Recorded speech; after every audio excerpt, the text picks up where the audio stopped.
안녕하세요. 이스타파 추범기입니다.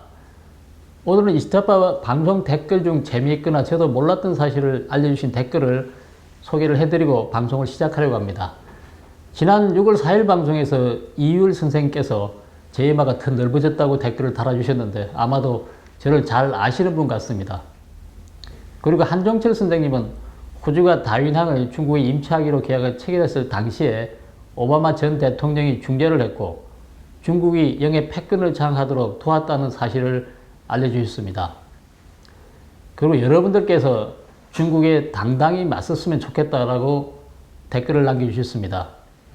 시청해 주시고 댓글 주신 모든 분들께 감사드립니다. 오늘은 중국 인민대학 법학박사 출신으로 중국 공산당 중앙정치국 상무위원 웨이젠싱의 비서 출신인 왕우군, 그러니까 중국 발음으로 왕조춘의 칼럼을 위주로 방송을 진행하려고 합니다. 그는 현재 에포크타임스와 NTD 등에서 중국 전문 기구가로 활동하고 있습니다. 오늘 소개해드릴 칼럼의 제목은 책사 왕후잉의 4가지 전략, 왜 시진핑을 위기로 몰아넣는다입니다. 최근 시진핑의 근황과 관련해서 여러 가지 소식들이 전해지고 있습니다. 그중 하나는 시진핑 중국 공산당 총서기가 지금 나라 안팎의 여러 가지 어려운 일들과 근심거리로 궁지로 내몰리고 있다는 소식입니다. 중국 내에서 시진핑을 반대하고 욕하고 몰아내야 한다는 목소리가 끊이지 않고 있다고 합니다. 이런 와중에 해외에서도 시진핑이 거치해가는 4가지 가능성을 거론하는 사람도 있고 쿠데타 등을 통해 시진핑을 몰아내는 방안에 대해 공개적으로 거론하는 사람도 있다고 합니다. 불과 3년 전까지만 해도 하늘을 찌를 듯 했던 시진핑의 위세가 추락하고 누구도 넘보지 못할 것 같았던 거리에 대한 도전, 즉 그의 거치나 쿠데타 등의 소문까지 나돌고 있는 이유가 여러분은 뭐라고 생각하십니까? 왕 박사는 여러 가지 이유가 있겠지만 시진핑의 최고 브레인인 왕후닝 정치국 상무위원이 분명 매우 중요한 역할을 했을 것이라는 분석을 내놓고 있습니다. 왕후닝, 그는 어떤 사람일까요? 장쩌민과 정칭훈이 발탁해 중용한 중국 공산당의 수석 부대라는 사람입니다. 여기서 수석 부대는 중요 정책 문건을 작성하는 사람을 뜻합니다. 1993년 장쩌민은 중국 공산당 주석에 올랐고 정칭훈은 중난하이의 대내 총괄인 중앙판공청 주임을 맡게 됩니다. 장쩌민이 의용문인을 찾자 정칭훈은 왕후잉을 추천했다고 합니다. 왕후잉은 상하이 푸단대에서 중난하이 중앙정책연구실로 직행하게 되죠. 그때부터 지금까지 무려 26년간 중난하이에서 일하고 있습니다. 2012년 11월 시진핑이 중국 공산당 주석이 됐을 때 왕후잉은 스스로 몸을 낮추고 시진핑의 비위를 맞추기 위해 극진한 정성을 쏟아부었다고 합니다. 그런 시진핑의 사상을 포장해주고 신뢰를 얻게 됩니다. 2017년 중공 제19차 당대회 때 시진핑의 사상이 당헌에 삽입됐고 왕후잉은 정치국 상무위원, 중공 이데올로기 총책임자가 됐습니다. 이후 왕후잉은 그가 장악하고 있는 중국 공산당의 이데올로기와 선전선동기구를 이용해 시진핑의 공동을 침송했습니다. 그러나 그는 저거폰과 고급 흑수법을 번갈아 써가며 시진핑을 위기에 빠뜨리는 함정을 파놓았습니다. 저거폰은 겉으로는 도와주는 것 같지만 실제로는 역효과를 내는 수준 낮은 친창이나 충성행위를 가리키는 말입니다. 여기서 붉은 홍자는 아름답게 치장한다는 뜻이죠. 반면 고급펑은 칭찬하는 것 같지만 우회적으로 깎아내리거나 비판하는 경우를 가리키는 것입니다. 왕후잉이 파놓은 함정은 모두 4개라고 합니다. 그럼 지금부터 하나씩 살펴보도록 하겠습니다. 2020년 1월 중국 우한에서 발생한 코로나19에 대한 정보를 숨기고 오히려 실상을 말하려는 의사를 억압하고 사람 간 전염 현상은 발견되지 않았고 예방 및 통제가 가능하다는 등의 가짜 소식을 퍼뜨렸습니다. 그러는 사이 바이러스에 감염된 우한 사람들이 전 세계 각지로 나가 바이러스를 퍼뜨리게 되었고, 그 결과 중국은 물론 전 세계적인 코로나19 대유행을 야기했다는 겁니다. 2020년 2월 26일 신화통신은 국무원 신문 판공실 지도하에 제작한 2020 대국 전역이라는 책을 곧 출간할 예정이라고 보도했습니다. 당시 허베이성 우한은 봉쇄 조치가 내려지고 우한에서 수많은 사람이 전염병으로 사망했지만 시진핑은 우한을 한 번도 방문하지 않았습니다. 그런데도 이 책이 대국의 지도자로서 인민을 위하는 시진핑의 마음, 사명감, 전략지구 원대한 식견, 탁월한 지도력을 집약적으로 반영했다고 소개했습니다. 시진핑이 고통받고 있을 때 왕후잉은 책을 펴냈고 이 책이 출판되자 국내외로부터 거센 비판이 일었습니다. 그 가운데 가장 눈길을 끄는 것은 셰프민이라는 베이징 시민이 왕후잉을 고발한 사안을 실명으로 인터넷에 올린 것입니다. 그는 두 가지 사실을 고발했는데요. 그 중 하나는 이 책을 왕후잉 주도에 출판했다는 점이고, 다른 하나는 왕후잉이 관장하는 인민일보가 우리의 삶은 꿀보다 달콤하다는 글을 게재했다는 것입니다. 여기서 잠시 셰프민의 서한에 있는 내용 일부를 보겠습니다.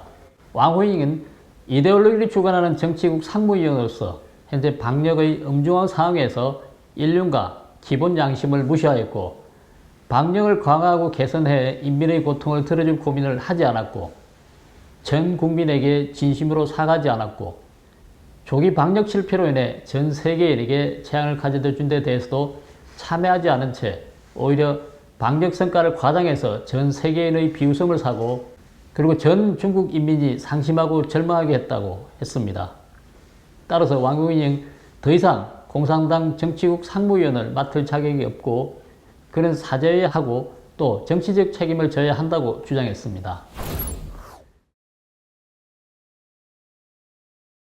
2020년 6월 24일 로버트 오브라이언 당시 미 백악관 국가안보보좌관은 애리조나주 피닉스에서 기업인들과 만난 자리에서 미중 관계의 교훈을 다음과 같이 정리했습니다. 우리는 왜 중국 공산당의 본질을 이해하는 데 실패했을까? 답은 매우 간단하다. 우리가 중국 공산당의 이데올로기에 주의를 기울이지 않았기 때문이다. 명확히 말하면 중국 공산당은 마르크스 레닌주의 조직이다. 당의 총석인 시진핑은 스스로를 스탈린의 후계자로 본다고 말했습니다. 오브라이언 전 보좌관은 중국의 모든 문제의 근원을 정확하게 짚었습니다. 왕후잉은 중국 공산당과 시진핑에게 마르크스 레닌주의 미온탕, 즉 영혼의 본성을 잃게 하는 탕약을 끊임없이 주입해 왔습니다. 2018년 4월 23일 공산당 정치국은 공산당 선언이라는 집단 학습을 조직했습니다. 이는 중국 공산당의 이데올로기를 총괄하는 왕후잉이 기획한 것으로 추정됩니다. 그리고 같은 해 5월 4일 중국은 마르크스 탄생 200주년을 기념하는 고위급 대회를 열었는데 시진핑은 이 대회에서 장문의 연설을 했습니다. 시진핑은 마르크스를 기념하는 것은 인류 역사상 가장 위대한 사상가에게 경의를 표하기 위한 것이라며 마르크스주의의 과학적 진리에 대한 중국 공산당의 확고한 신념을 선전하기 위한 것이라고도 했습니다. 이 연설문도 왕후잉이 주도해 작성한 것으로 보입니다. 과거 후진타오가 집권했던 당시 실권은 장제민과 정징홍 등이 장악하고 있었고 후진타오는 꼭두각시에 불과했던 지적이 있었습니다. 그러나 후진타오 뒤를 이은 시진핑은 집권 첫 5년 동안 주로 반부패 캠페인을 통해 장제민과 정징홍의 손에서 최고 권력을 뺏는데 주력했습니다. 그래서 그는 공산당 선언이라는 책을 편찬할 생각은 아예 하지도 못했었을 것입니다.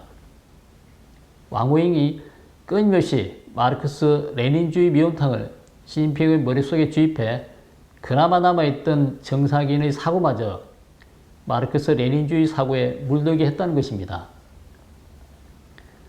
생각이 바뀌면 다른 것도 그에 따라 바뀌게 마련이죠. 시진핑은 2017년 4월 6일 트럼프 전 미국 대통령에게 중미 관계를 좋게 할 이유는 천 가지가 있지만 중미 관계를 나쁘게 할 이유는 하나도 없다고 했습니다. 그러던 그가 2020년이 되자 시진핑은 이전에 트럼프에게 했던 말을 까마득히 잊고 미중 관계는 단교만 하지 않았을 뿐 극도로 나빠졌습니다. 공산당 최고 권력기구는 공산당 정치국 상무위원회의입니다. 중공 19기 중앙정치국 상무위원은 현재 시진핑, 리크창, 리잔수, 왕양, 왕후잉, 자오러지, 한정 등 7명입니다. 이들 중 왕후잉, 한정, 자오러지 3명은 짱쩌민 측근으로 분류됩니다. 왕후잉은 짱쩌민과 찡찡홍이 발탁한 인물이고 한정과 자오러지도 역시 마찬가지입니다. 중국의 대표적인 정치 계파는 태자당, 상하이방, 공산주의 청년당이 있습니다. 태자당은 중국 공산 혁명 원로의 자제와 친인척들로 구성된 시진핑을 중심으로 하는 정치 세력이고, 상하이방은 짱쩌민을 중심으로 1980년대 중반부터 중국 권력의 핵심 실세로 등장한 정치 세력입니다. 왕후징과 한정은 상하이방 인물이죠. 그리고 리크창 총리는 시진핑의 부패 척결의 주요 우군 중 한 명이었습니다. 그러나 19차 당대회 이후 왕후잉이 장악하고 있는 공산당 매체들은 시진핑과 리크창 사이를 끊임없이 이간질해 왔습니다. 예를 들면 언론 보도 시 시진핑을 띄우고 리크창을 폄하하는 수법을 사용했습니다. 그래서 지금은 시진핑과 리크창의 동맹관계가 더 이상 존재하지 않는다고 보는 것이죠. 왕양은 덩샤오핑의 개혁 개방 노선을 지지한 인물로 그 역시 시진핑 측근으로 분류되지 않습니다. 결국 공산당 최고 지도부인 정치국 상무위원 7명 중 시진핑의 측근은 리잔수 1명밖에 남아있지 않다는 겁니다. 올 7월 1일은 중국 공산당이 수립된 지 100년이 되는 날입니다. 왕후잉이 일한 가운데 가장 중요한 일은 중국 공산당 당사, 즉 중국의 역사를 재편찬하는 일이었습니다. 지난 2월 출간된 당사는 현재 중국 공산당은 9,100만 명이 학습하고 있는 중국 공산당 약사입니다. 이 책의 가장 큰 특징은 마오쩌둥과 시진핑을 크게 부호하고 있다는 점입니다. 중국 공산당 100년 역사에서 무려 55년간 집권한 마오쩌둥 관련된 내용이 많은 것은 어쩌면 당연할 것입니다. 그렇지만 시진핑은 중국 공산당 약사가 출간될 때까지 집권 기간이 겨우 8년 3개월에 불과했지만 이 책의 4분의 1인 146쪽을 할애해 시진핑 관련 내용을 채웠다는 겁니다.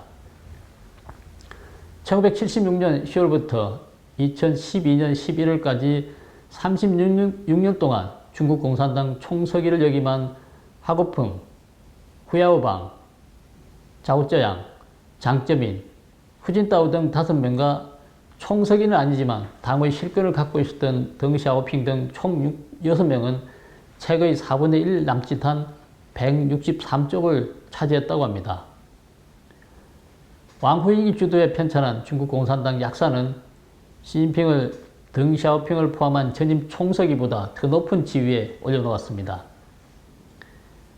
시진핑 전임 총서기 6명에 대한 인품, 능력, 업적 등에 대해서는 여기서 언급하지 않겠지만 분명한 것은 이들은 모두 중공의 최고 지도자였고 중공의 핵심이었다는 점입니다. 왕후잉이 의도적으로 시진핑을 이들 6명보다 그 위에 올려둔 것 같습니다. 6명의 자녀들과 6명이 중용한 당정군 고위 관리, 그리고 6명의 지지자들은 과연 납득할 수 있을까요? 이 건으로 인해 시진핑은 많은 것을 잃게 됐을 것으로 보입니다. 왕 박사는 왕후잉이 시진핑을 이들 6명 위에 올려놓은 것은 시진핑을 중국 공산당 최고 지도자 계보에서 외톨이로 만든 것이나 다름없다고 분석했습니다. 그렇다면 왕후잉이 시진핑을 함정에 빠뜨리는 이유는 도대체 뭘까요? 왕 박사는 왕후잉의 진짜 주인은 짱쩌민, 찡찡홍이라는 데서 그 이유를 찾고 있는 것 같습니다. 시진핑이 집권 첫 5년 동안 반부패 캠페인을 통해 척결한 중공 당정군 최고위급 부패 관리 중 상당수가 짱쩌민, 찡찡홍이 발탁한 인물들이었다는 것입니다. 그래서 장점인 정중흥은 시진핑에게 원한을 품게 됐을 것이라는 것이죠. 시진핑이 2012년 18차 당대회에서 총서기로 선출되기 전까지는 자기 사람이 거의 없었습니다. 그래서 시진핑은 집권 후 전임 정부 사람들을 기용할 수밖에 없었죠.